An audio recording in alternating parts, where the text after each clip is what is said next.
नागपुर दंगे में शामिल लगभग 50 से ज्यादा लोगों को पुलिस ने हिरासत में लिया है,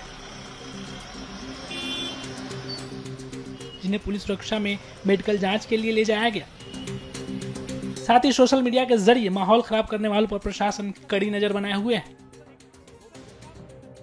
में लगभग 50 से ज़्यादा लोगों को हमने इसमें कस्टडी में लिया है और इसके अलावा भी जो लोग सीसीटीवी में या फिर वीडियोस में या फिर सोशल मीडिया पे नजर आ रहे हैं इस तरह की हरकत करते हुए या शांतता को नुकसान पहुंचाते हुए या फिर पब्लिक प्रॉपर्टी को नुकसान पहुंचाते हुए, तो उन लोगों को भी हम आइडेंटिफाई कर रहे हैं और उनके ऊपर कार्रवाई कर रहे हैं। कई ऐसे आरोप भी लगाए जा रहे हैं कि पुलिस ने थोड़ी मुस्तैदी नहीं दिखाई, समय पर रिस्पॉन्ड नहीं किया, ऐसे भी आरोप तमाम लग रहे हैं।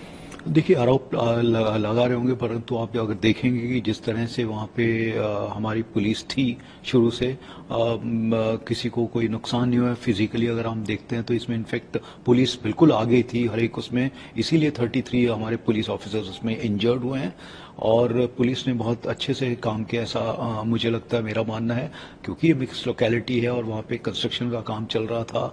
तो उसमें से वहीं से जो पत्थर को उठाया या फिर जो ईंटें जो उठा के यूज की गई हैं वो, क्योंकि वहाँ पे रेडिली अवेलेबल थी, इसलिए ये सब देखा गया है। सर, जो आरोपी है वो नकाब पहनकर थे, उन्हें किस तरीके से हम आइडेंटिफाई करना चाहोगे? देखिए, क्योंकि वो किसी के साथ में थे तो वो दिख रहे हैं, तो वो जो भी इसमें नजर आ रहे हैं उनके साथ में कौन कौन थे वो सारी चीजें, और कुछ एक लोग हैं जो इसमें जिन्होंने अपने चेहरे ढके हुए हैं, तो उनको भी हम लोग आइडेंटिफाई कर सकते हैं। तो कितने लोगों को गिरफ्तार किया है? क्या ये गिरफ्तारी का सफर ऐसे ही जारी रहेगा? बिल्कुल ऐसे ही जारी रहेगा जब तक इसमें जो इन्वॉल्व थे, जो लोग इन्वॉल्व थे, उनके ऊपर अगर सीरियस सेक्शंस और भी सेक्शंस लगाने की जरूरत है तो वो भी हम इस पे करेंगे।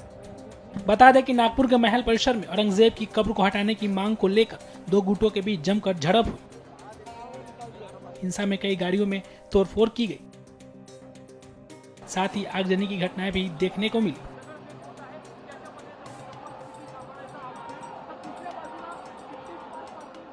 रमजान के महीने में हमें इस समय इबादत करनी चाहिए और जिस तरह के जो दंगे फसाद होते हैं इससे देश का बड़ा नुकसान होता है।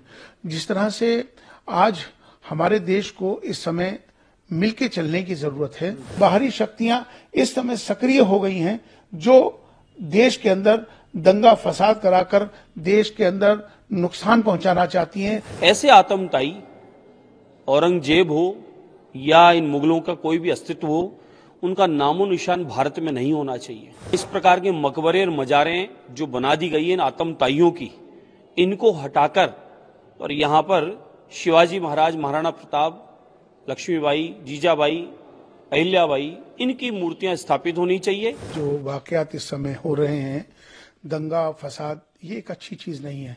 रमजान का मुबारक महीना इस समय चल रहा है और इस रमजान के महीने में हमें इस समय इबादत करनी चाहिए और जिस तरह के जो दंगे फसाद होते हैं इससे देश का बड़ा नुकसान होता है। जिस तरह से आज हमारे देश को इस समय मिलके चलने की जरूरत है, इस तरह की मैं तमाम मुसलमानों से, तमाम वहाँ के लोगों से, तमाम से ये अपील करना चाहता हूँ, गुजारिश करना चाहता हूँ कि ये समय में एक होकर रहने का वक्त है। लड़ना, झगड़ना, फसाद करना ये ठीक नहीं है। इससे क्या होता है कि इससे नुकसान होता है, इससे देश का नुकसान, देश की छवि खराब होती है और जिसका नुकसान होता है वो जानता है।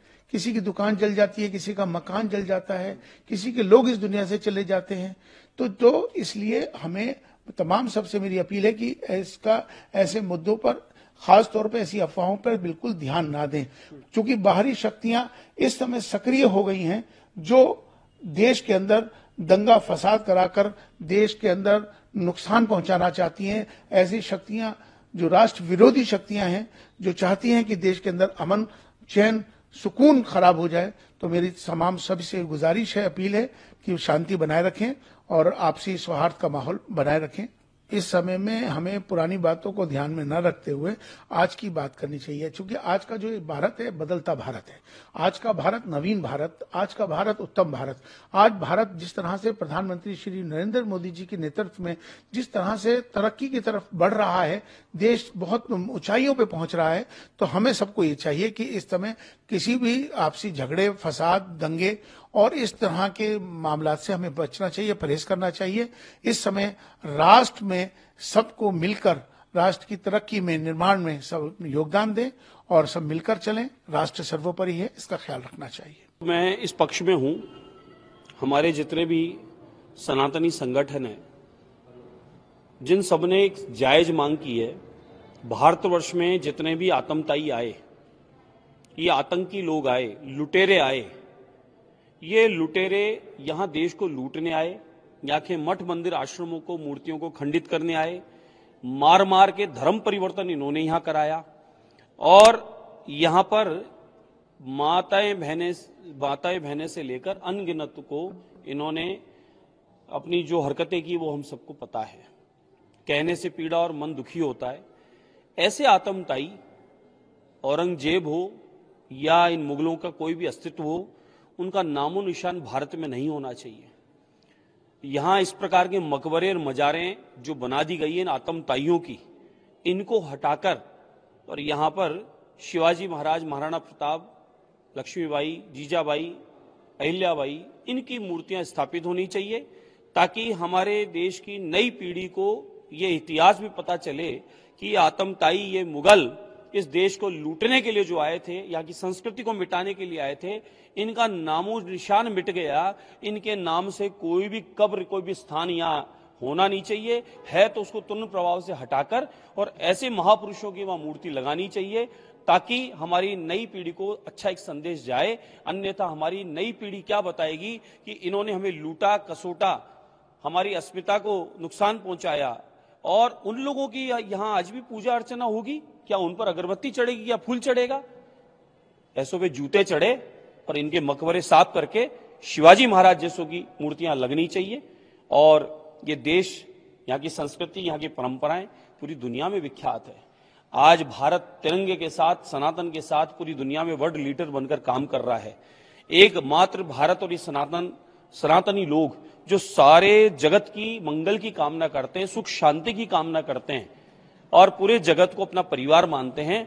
लेकिन ऐसे कुछ लोग जिनकी यहां पर अस्तित्व है, उनके विचारधारा के लोग वो अशांति का संदेश देते हैं। भारत शांति का संदेश देता है।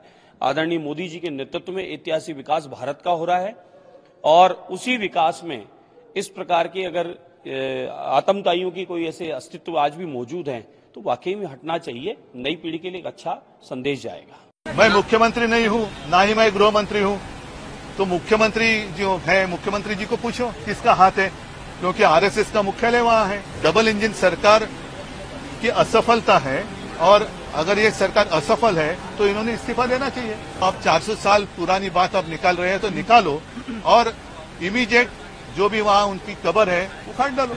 लेकिन उस वक्त चंद्रबाबू नायडू और नीतीश कुमार जी को जरूर बुलाइए। बीजेपी को हरे रंग से कुछ तकलीफ है तो उनके झंडे पर जो हरा रंग है वो उन्होंने हटाना चाहिए। मैं मुख्यमंत्री नहीं हूं, ना ही मैं गृह मंत्री हूं, तो मुख्यमंत्री जो है, मुख्यमंत्री जी को पूछो किसका हाथ है, क्योंकि आरएसएस का मुख्यालय वहां है। अब इनके कार्यकाल में वहां डबल इंजन सरकार है ना, महाराष्ट्र में और केंद्र में, तो डबल इंजन सरकार की असफलता है और अगर ये सरकार असफल है तो इन्होंने इस्तीफा देना चाहिए। सर, भाजपा ने कहा कि ये हिंसा है जो ये साजिश की ओर इशारा करती है। साजिश की ओर इशारा करती है। किसकी साजिश है? किसकी साजिश है? और इसलिए मैंने कहा कि जिसका जन्म गुजरात में हुआ था, ऐसा औरंगजेब, जब हमारे छत्रपति शिवाजी महाराज उनके पश्चात महाराष्ट्र के ऊपर उन्होंने आक्रमण किया था और महाराष्ट्र में उनकी कब्र बांधी गई।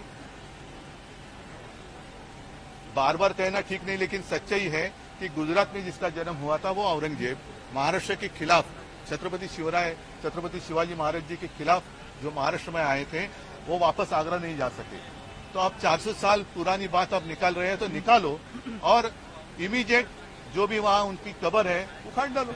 लेकिन उस वक्त चंद्रबाबू नायडू और नीतीश कुमार जी को जरूर बुलाइए। लगातार जिस तरीके से बयान मिनिस्टर्स और मंत्रियों द्वारा आ रहे थे, कौन से बयान? नीतीश राणे जैसे क्या बयान?